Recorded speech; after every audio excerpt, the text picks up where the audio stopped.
Our weekly SALT segment today is on foreign policy and the stenographers that get employed by legacy news outlets to simply regurgitate what members of the intel community tell them. And it's been damaging, especially when it comes to garnering public support for wars we shouldn't get involved in. But luckily, people were a little skeptical of this reporting, and now we have an update. So a few months ago, we heard about how the Russian government was working with the Taliban and offering bounties to kill U.S. soldiers.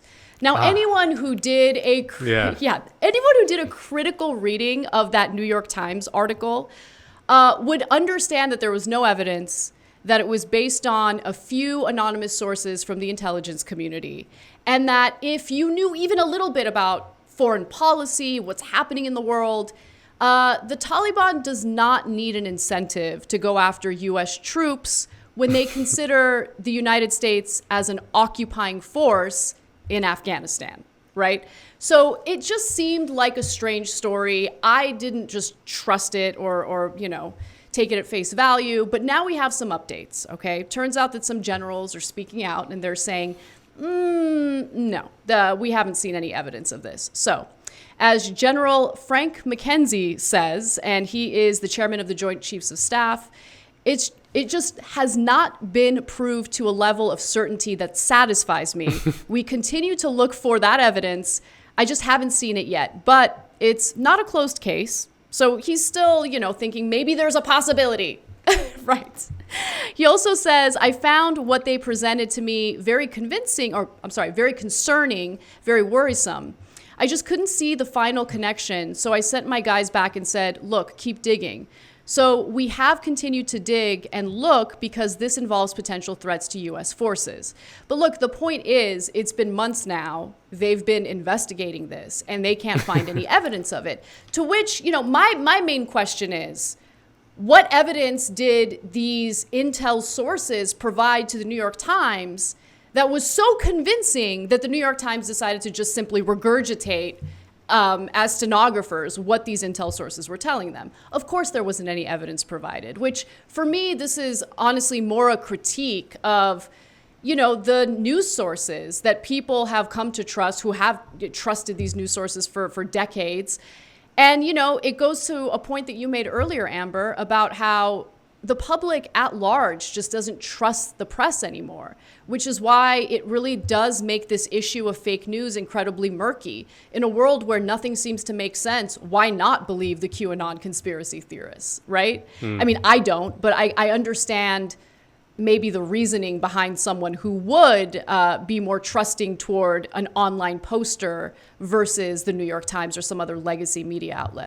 Well, and I think particularly when you've been lied to over and over again, the person you're inclined to listen to is the person saying they're lying to you. Because he's not fucking wrong. Sorry. No. It's okay. His alternative history or alternative narrative may be completely insane and rely on lizard people, but he's starting from the first thing that to be true, that every, major legacy publication refuses to acknowledge, is that big media is lying to you. And they are. So again, I really don't think, I do believe that, the media, that doesn't exactly mean anything. That's a very broad term. You can say the legacy publications, you can say, the New York Times is a stand-in or a metonym or whatever, but it's their fault that everyone believes in QAnon. Yeah. And real quick, let me make a quick clarification because I mixed up titles. So Frank McKenzie is actually the one who oversees troops in Afghanistan. Mark Milley is the chairman of the Joint Chiefs of Staff, and he also agrees that there has not been any evidence to prove that Russia is funding the Taliban to go after U.S. troops. Just wanted to make that correction. Go ahead, Nando. No, what drives me crazy about this story, I mean, first of all, it was just the timing of it was obviously very suspect. It was like when Trump was kind of pushing to remove troops from Afghanistan, all of a sudden this thing drops. And then just all the liberals who love to cosplay as these kind of like, the generals who like push the troops on the board with those little sticks. And they're like, can you believe that our commander in chief, like in the grand game of geopolitics is not responding to such a threat from the Russians? And it's like, shut up, just shut up. No one. Yeah, totally. Yeah, no one believes you that you like. It doesn't ring true to anyone. Like, you're never gonna win points for being like the tough guy who, is willing to stand up to the Russians. You remember? It just drives me absolutely crazy.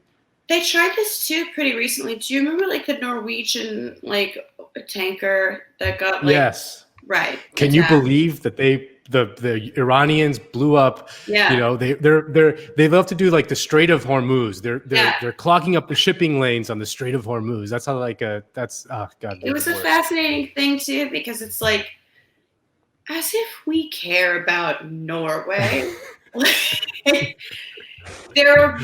They have oil, but they're not giving any of it to us. So we have no interest in Norway. It was just like any way we could wedge ourselves into a conflict, and any way that we could, use some kind of a moral justification for war, intervention, military action that made sense to liberals in terms of like the good war kind of narrative. But until another fascist starts taking over all of Europe, or states try to secede, sorry, I'm against all the wars preemptively. So I don't care about Norway. I'm sorry, they seem lovely, but that sounds like a Norway problem.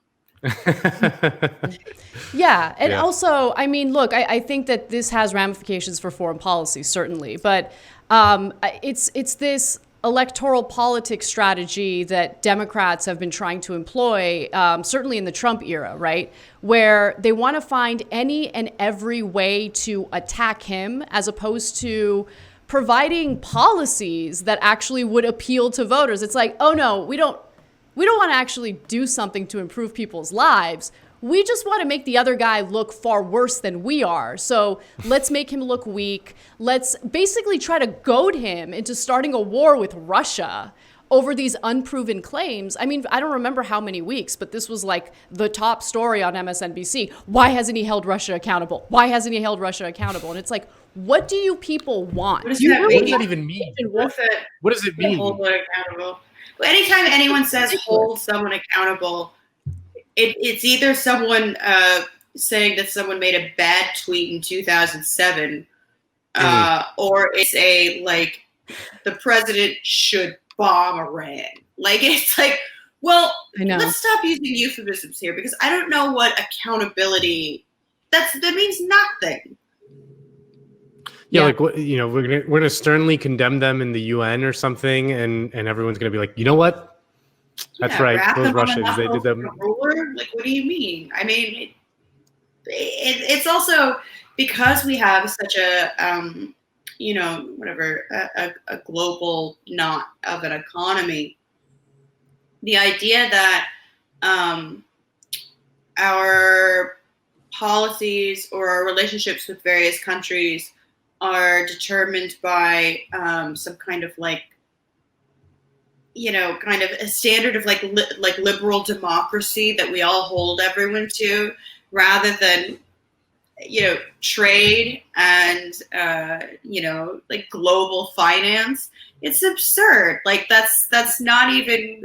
We don't care about the wars or human rights violations of countries we benefit from, or who are client states of countries we benefit from. We don't even care about the human rights violations of people in our own country. I think that's part of the reason why public support for wars that supposedly spread democracy, everyone knows it's a lie. I mean, come on. Yeah, I think everyone knows it's a lie. And I think most of the liberals know that it's a lie too, at least the liberals that are really, rattling the saber.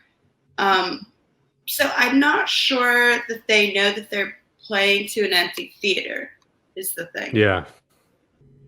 Yeah, it doesn't land the same way that it used to, for sure. I mean, and like this point about the, how interconnected the global economy is. I mean, when you're seeing kind of like saber rattling against China and like strong condemnations of whatever's going on with the Uyghurs and stuff, like, first of all, they don't give a shit. But second of all, like, it's like, what are they going to do? Like, they're going to tank the U.S. economy by like putting on like a trade embargo with China, like it's like it would collapse like everything over here, and especially there's too many people in the ruling class who have like a self-interest there, and it's just never. So I just don't even understand this kind of posturing on that front. It's like, what are you gonna do? Like, what are you seriously gonna do?